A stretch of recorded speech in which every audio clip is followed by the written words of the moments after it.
दायिका शक्ति राम कृष्णे स्थिता हिया सर्व विद्या स्वरूपं तं शारदं प्रणमाम्यहम्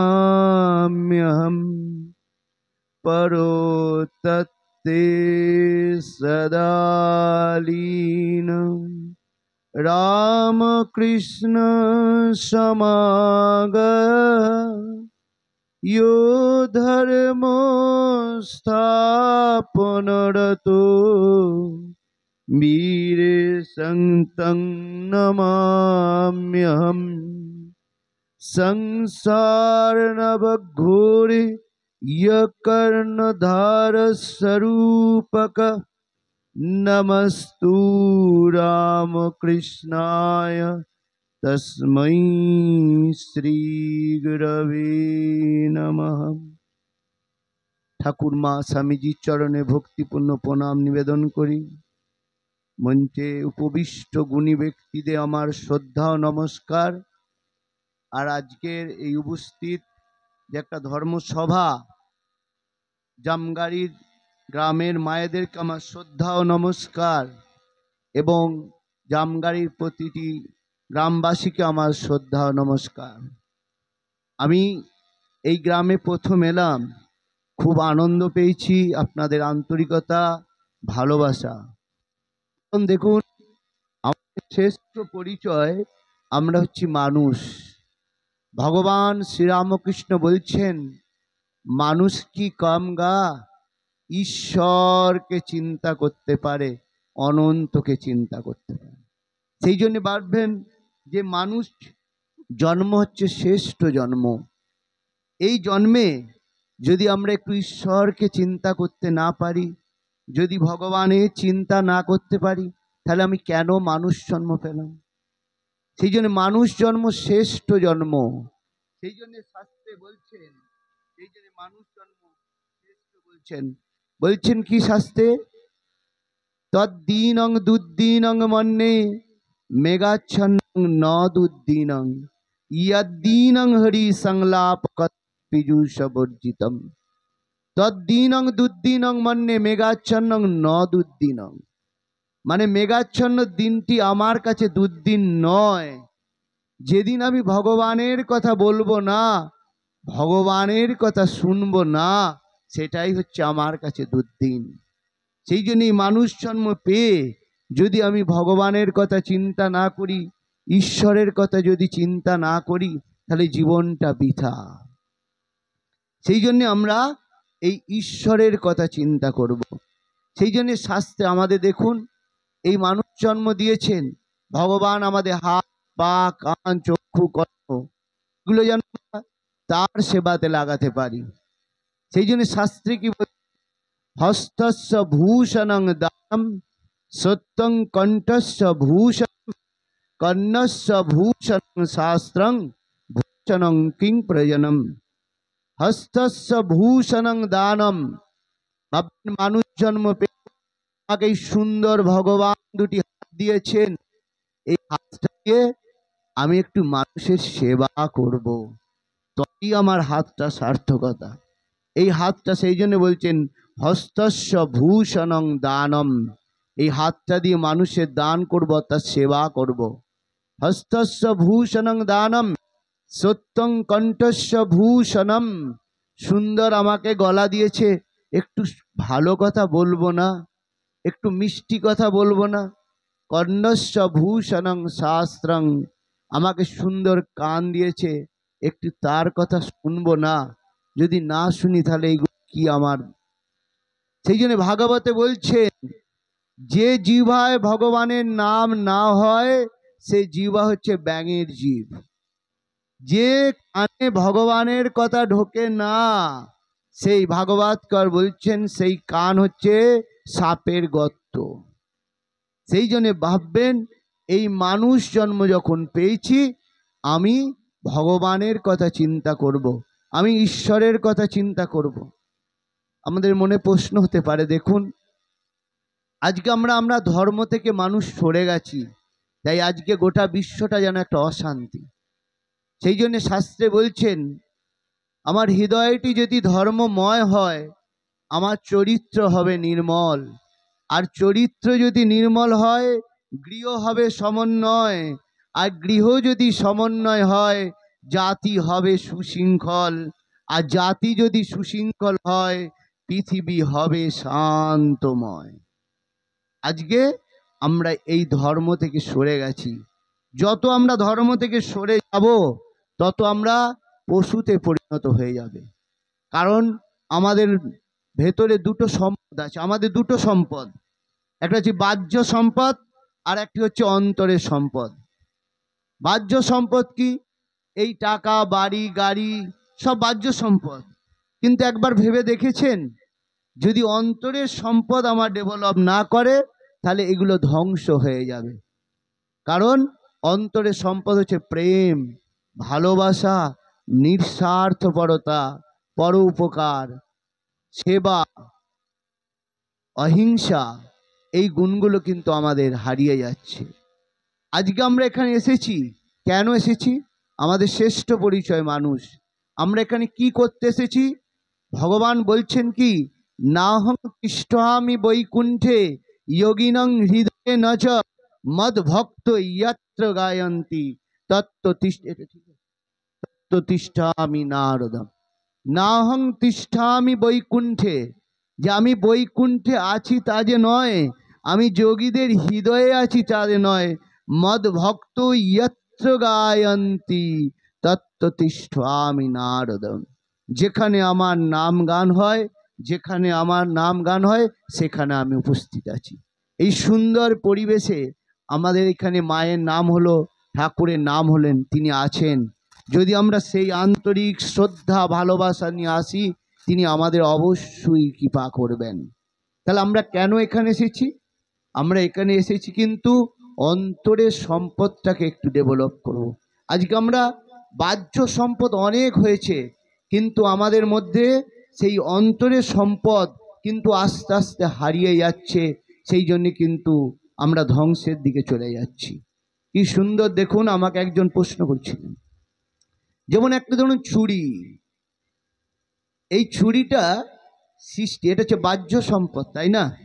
এই ছুরিটা দিয়ে আমি একটা ভালো কাজ করতে পারি। কি গাড়ি? একজন ডাক্তার সেই ছুরিটা দিয়ে একটা রুগীকে সেবা করে বাঁচাতে পারে তো।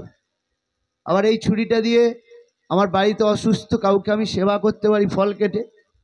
আবার এই ছুরিটা দিয়ে আমি একজনকে মেরে দিচ্ছি, এর জন্য কি ছুরি দায়ী? কারণ আমার মনটা যখন অপবিত্র কলুষিত হচ্ছে, তখন আমি এই ছুরিটাকে দিয়ে বাজে কাজ করছি। সেই জন্য আমরা এখানে এসেছি, যত ভগবানের কথা চিন্তা করব, যত তার কথা চিন্তা করব, তত কি হবে না, আমাদের মনটা পবিত্র হবে। আর মনটা যত পবিত্র হবে, আমাদের মধ্যে যত প্রেম, দয়া, নিঃস্বার্থপরতা, পরোপকার, এই গুণগুলো যখন বাড়বে, তখন কিন্তু আমরা আনন্দে থাকব। একটা মজার গল্প বলি।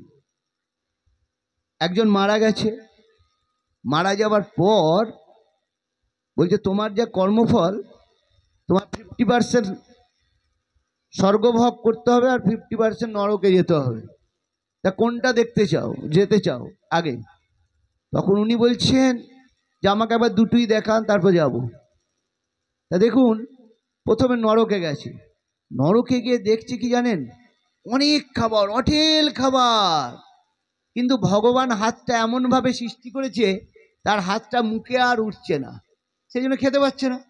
চেষ্টা করি, ওকে ঠিলছে, ওকে ঠিলছে, ওকে ঠিলছে, খেতে আর পাচ্ছে না। ওকে ঠিলছে, ওকে ঠিলছে, খেতে আর পাচ্ছে না। বারবার চেষ্টা করছে যে খেতে আর পাচ্ছে না।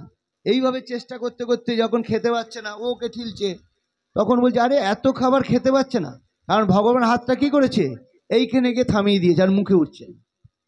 তখন বলছে ঠিক আছে, আমাকে স্বর্গে নিয়ে চলুন।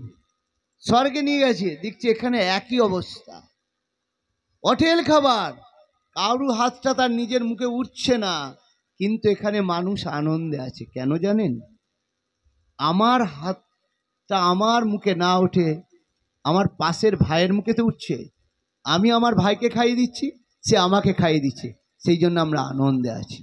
তেমনি এই গ্রামটাও স্বর্গ হয়ে যাবে যদি আমরা সবাই সবাইকে সাহায্য করি, সবাই সবার পাশে থাকি, আর যদি আমাদের মধ্যে সেরকম সুসম্পর্ক হয়। দেখুন ওইটাই নরক, সেখানে একই খাবার একই হাত, আর এটা স্বর্গ, একই খাবার একই হাত, কিন্তু কি আমার হাতটা আমার মুখে উঠছে না ঠিক কথা, আর একটা ভাইয়ের মুখে তো উঠছে, আমি তাকে খাইয়ে দিচ্ছি, সে আনন্দে খাচ্ছে, সে আমাকে খাওয়াচ্ছে। এই জন্য আমরা যদি সবাই মিলেমিশে একসঙ্গে থাকি তাহলে এই গ্রামটা হয়ে যাবে একটা স্বর্গ। সেই জন্যে আমরা কি করব, আমাদের ভেতরের যে সম্পদ, নিঃস্বার্থপরতা, পরোপকার, এই গুণগুলোকে আমাদের কিন্তু বাড়াতে হবে। আমরা মানুষ, সেই জন্য স্বামী বিবেকানন্দ বলছেন নিঃস্বার্থপরতা ধর্ম। আপনি ধর্মের দিকে যাচ্ছেন, আপনি ভগবানকে ভালোবাসছেন, আপনি ঠাকুরকে ভালোবাসছেন, কিন্তু আপনার হৃদয়ে কি বিকশিত হচ্ছেন? ভগবান কোথাও নেই, আপনার ভেতরেই আছেন, মানুষের মধ্যেই ভগবান আছেন। সেই জন্য মানুষকে যদি না ভালোবাসি, আমি কি ভগবানকে ভালোবাসব? ভগবান প্রতিটি মানুষের মধ্যে আছেন। শ্রীরামকৃষ্ণ বলছেন মাটির প্রতিমাতে পুজো হতে পারে, জীবন্ত মানুষও হয় না। ভাবুন তো, আপনি একটা বস্ত্র দিয়ে মা কালী কাছে দিতে যাচ্ছি, মনে মনে আনন্দ, আমি মা কালীকে দিতে যাচ্ছি, সঙ্গে একটা মিষ্টির প্যাকেট মা কালীকে দিচ্ছি, মায়ের কাছে নিলেন, তারপরে মা পড়লেন কি পড়লেন আমি জানি না, কিন্তু যদি আপনি একটি মানুষ, অসহায় গরিব মানুষ, তাকে যদি আপনি ভগবান বুদ্ধিতে সেবা করেন তাহলেও সেই এক, কারণ মানুষের মধ্যেই ভগবান আছেন। স্বামী বিবেকানন্দ, ঠাকুরমা, স্বামীজি, এই যে সবাই, যে ভগবান কোথাও নেই, মানুষের মধ্যে আছেন। সেই জন্যে স্বামী বিবেকানন্দ বলছেন পরোপকারী ধর্ম, নিঃস্বার্থপরতা ধর্ম। এই গুণগুলো যত আমাদের মধ্যে ডেভেলপ হবে, আমাদের মধ্যে যত প্রেম, দয়া, নিঃস্বার্থপরতা, আজকে এগুলো হারিয়ে যাচ্ছে। সেই জন্য আমরা পশুতে পরিণত হয়ে যাচ্ছি। আমাদের মধ্যে কাম, ক্রোধ, লোভ। এই যে কিছুদিনের মধ্যে দুর্গা পূজা আসবে, মা দুর্গার আমরা আরাধনা করছি, এতে মায়ের কাছে আমরা কি প্রার্থনা করছি?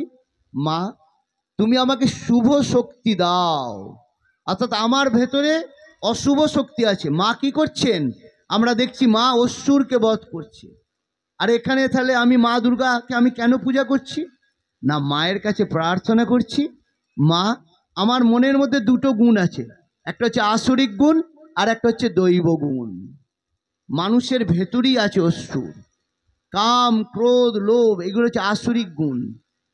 মা অসুরকে দমন করছেন, মানে কি আমার ভেতরে যে কাম, ক্রোধ, লোভ এইগুলো আছে, এইগুলোকে যদি আমি দমিয়ে দিতে পারি তবে এই মা এখানে বসবেন।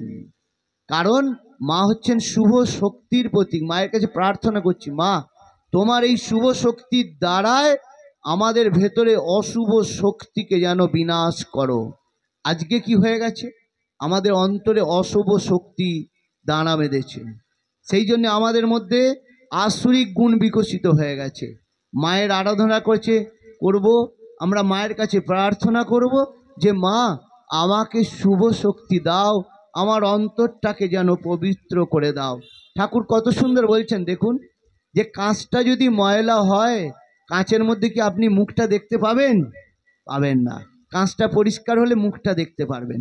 আজকে আমাদের ভেতরটায় ময়লা হয়ে গেছে বলে আমরা ভগবানকে দেখতে পাচ্ছি না। ভগবান আপনার ভেতরেই আছেন। সেই জন্যে পরোপকারী ধর্ম, কি সুন্দর কথা দেখুন, পরোপকারে ফলন্তি বৃক্ষা, পরোপকারে বহন্তি নদ্যা, পরোপকারে দোহন্তি গাবা, পরোপকার শতং বিভূতি। পরের উপকারের জন্য কিন্তু গাছ ফল দেয়, দেয় না? তাই নিজের জন্য ফল দিচ্ছে কি? পরের উপকারের জন্য কিন্তু গাছ ফল দেয়। আপনি গাছকে আঘাত করুন, দেখবেন সুন্দর আম ধরেছে গাছে, একটা সুন্দর আঘাত করুন, তবু সেই পরোপকারে ফলন্তি বৃক্ষা, পরোপকারে বহন্তি নদ্যা, পরের উপকারের জন্য নদী বয়ে যায়, আর পরোপকারে দুহন্তি গাবা, পরের উপকারের জন্য গরু দুধ দেয়। সেই জন্যে পরোপকারে শতং বিভূতি, পরের উপকারই হচ্ছে সৎ ব্যক্তির ভূষণ। যিনি সৎ ব্যক্তি তার ভূষণই হচ্ছেন পরোপকার, মানুষের সেবা। আজকে এই মহৎ এক যজ্ঞ হবে, যেখানে মানুষকে ভগবান বুদ্ধিতে যদি আমি সেবা করতে পারি তবে এই যজ্ঞ সার্থক হয়ে যাবে। সেই জন্যে আমরা যত তার কথা চিন্তা করব ততই আমরা ভাবব। ভগবান ভাগবতে কি সুন্দর কথা বলছেন দেখুন। গীতাতে ভগবান বলছেন যে অনিত্যম অসুখং লোকম ইমম পাপসে ভজস্ব মাম। এই যে জগৎটা দেখছেন এটা অনিত্য, আপনি ভগবানের নাম করুন। এই সংসারটা অনিত্য, আপনি আছেন কিছুদিন পর চলে যাবেন। যত প্রভুর নাম করবেন তত মন আপনার পবিত্র হবে, তত আপনি আনন্দে থাকবেন। কারণ এই সংসার আপনাকে যেন আষ্টে পৃষ্ঠে বেঁধে রেখেছে। সেই জন্যে প্রভুর জন্যে কাঁদুন। সেই জন্যে শাস্ত্রে বলছেন কি সুন্দর দেখুন ভাগবতে, বিষয়ন ধায়তে চিত্ত বিশেষু বিশেষতে মম অনুস্মরং চিত্তং প্রবীয় মং অনুস্মরং চিত্তং ময়ি এব প্রবিলীয়তে তস্মৎ असत अभिध्यानं यथा स्वप्नो मनोरथं हित्वा मयि समाधत्स मनोमद्भाव भावितम्। ধ্যায়তে বিষং বিষং ধ্যায়তে চিত্তং বিষয়। আপনি যত বিষয়ের কথা চিন্তা করবেন তত বিষয়ে জড়িয়ে যাবেন। যত আপনি ভগবানের কথা চিন্তা করবেন তত আপনি সেই ঈশ্বরের গুণ পাবেন। আপনি শ্রীরামকৃষ্ণ, স্বামী বিবেকানন্দ, ঠাকুর, মা, স্বামীজিকে যত ভালোবাসবেন কি হবে? আপনার মধ্যে দৈব গুণগুলো বিকশিত হবে। আপনার মধ্যে সত্য, প্রেম, নিঃস্বার্থপরতা এইগুলো আজকে আমাদের কাছে হারিয়ে গেছে। আমরা সংসারে আষ্টে পৃষ্ঠে বাঁধা পড়ে গেছি। এই সংসারটা অনিত্য, এখানে কোনো সুখ নেই। সেই জন্যে ভগবান বলছেন কি, গীতাতে সুন্দর করে বলছেন, মন্মনা ভব মদ ভক্ত মদ ইয়াজি মং নমস্কুরু মম এব স্ততি সত্যং প্রতিজানে প্রিয়সী মে। মন্মনা ভব, তুমি আমাতে একটু মন দাও, আমার ভক্ত হও, আমাকে একবার নমস্কার করো, আমাকে একবার পুজো করো, তুমি আমাকে পাবে। মম এব সতী, আমি সত্য প্রতিজ্ঞা করছি, আমি সত্য প্রতিজ্ঞা করছি। ভাবুন, সেই জন্যে এই মনুষ্য জন্ম পেয়ে আমরা ভগবানকে ডাকবো, ঈশ্বরকে ডাকবো। কারণ আমাকে সুন্দর কি দিচ্ছে, আমাদের একজন প্রশ্ন করছে যে এই জগতে সবচেয়ে বাজে জিনিস কি নিয়ে আসুন। দেখুন, এর চেয়ে বাজে জিনিস কিছু নেই। আপনাদের জগতের এর চেয়ে বাজে জিনিস কিছু নেই। কিছুক্ষণ পরে সে বলছে, হ্যাঁ জগতের সবচেয়ে বাজে জিনিস আমার কাছে আছে। কি বলুন দেখিনি? নিজের জিহ্বাটাকে দেখিয়ে দিচ্ছে, বলছে এ খুব ডেঞ্জারাস। এই জিহ্বা, যা কিছু ঝগড়া লাগায় কে? জিহ্বা। সংসারে অশান্তি লাগায় কে? জিহ্বা। ঝগড়াগুলো অশান্তি লাগে না? এই জিহ্বার মতন বাজে জিনিস আছে? কারণ আমি এতদিনে আমার একটা বন্ধুত্ব, এমন একটা কথা বললাম, বন্ধুত্ব চটে গেল। একসঙ্গে ছিলাম, এমন একটা কথা, কে বলছে? জিহ্বা, তাই না? এই জিহ্বাতে সংসারে ঝগড়া লাগাচ্ছে। বৌমা শাশুড়ির মধ্যে এমন এমন কথা বলছে, কে বলছে? জিহ্বা। জিহ্বাটাই কিন্তু ঝগড়া লাগিয়ে দিচ্ছে। সেই জন্য বলছে সবচেয়ে বাজে জিনিস হচ্ছে জিহ্বা, এর চেয়ে ডেঞ্জারাস নেই সংসারে।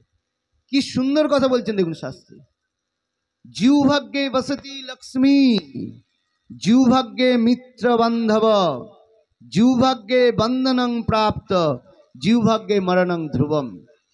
জিহ্বাগ্যে বসতি লক্ষ্মী, ভাববেন এই জিহ্বার মধ্যে শ্রী বসে আছেন, লক্ষ্মী বসে আছেন। আপনি কেমন, তার শ্রেষ্ঠ পরিচয় হচ্ছে জিহ্বা। আপনি একজন ভালো মানুষ হবেন, তার শ্রেষ্ঠ পরিচয় জিহ্বা। যদি ভালো কথা বলেন, মানুষের সঙ্গে মিষ্টি কথা বলেন, তবে আপনাকে ভালোবাসবেন। সেই জন্য বলছে শ্রী, আপনি কেমন? আপনি বড় প্রফেসর হতে পারেন, ডাক্তার হতে পারেন, যা একজন ভালো মানুষ হতে পারেন, তা কিন্তু তার প্রথমেই আপনাকে ভাবতে হবে এই জিহ্বাটাকে কখনো অপবিত্র করব না। সেই জন্য বলছে জিহ্বাগ্যে বসতি লক্ষ্মী, এই জিহ্বার মধ্যে শ্রী বসে আছে। জিহ্বাগ্যে বসতি লক্ষ্মী জিহ্বাগ্যে মিত্র বান্ধব। আর এই জিহ্বার মধ্যে আমার সমস্ত বন্ধুত্ব লুকিয়ে আছে। আমার এত কিছু বন্ধুত্ব, এতদিনে আমি এমন একটি কথা বললাম, আমার বন্ধুত্ব চটে গেল। তারপরই বলছে জিহ্বাগ্যে বন্দনং প্রাপ্ত, আমি এমন একটা কথা বললাম যে আমাকে লোক ঘিরে মারতে শুরু করলো। আর জিহ্বাগ্যে মরণং ধ্রুবম, এই জিহ্বার জন্যে মানুষ আবার মারা যায়। আমি এমন একটা কথা বললাম যার জন্য সেই দুঃখে সেই মানুষটি মারা যাচ্ছে। সেই জন্য মানুষ জন্ম পেয়ে বারবার বলছেন এই জিহ্বার, তারপরে কিছুক্ষণ পর বলছেন সবচেয়ে ভালো জিনিস কি, আবার বলছেন সবচেয়ে ভালো জিনিস ওই জিহ্বা। কেন? এই জিহ্বা দিয়ে ভগবানের নাম হয়, এই জিহ্বা দিয়ে প্রভুর নাম হয়। তেমনি আমরা এই সংসারী মানুষ, আমাদের সব সময় সচেতন থাকতে হবে এই জিহ্বাটাকে যেন আমি কখনো অপবিত্র না করি, এই জিহ্বাটাকে দিয়ে যেন আমি সবসময় ভালো কাজ করি। সেই জন্যে এই মানুষ জন্ম পেয়ে যদি আমি ভগবানের নাম না করি আমার জীবন বৃথা। আর যত আমি ভগবানের নাম করব তত আমি আনন্দে থাকব। ঠাকুর শ্রীরামকৃষ্ণ কত সুন্দর বলছেন, দেখবেন ঠাকুর বলছেন যে এক হাতে ভগবানকে ধরে থাকো আর এক হাতে সংসার করো। এক হাতে ভগবানকে ধরে যদি সংসার করো তাহলে দেখবে আনন্দে থাকবে। আর ভগবান শ্রীকৃষ্ণ গীতাতে বলছেন তস্মাৎ সর্বেষু কালেষু মম অনুস্মরম যুদ্ধ চ ময়্যার্পিত মনোবুদ্ধি মাম এব শশী সংশয়।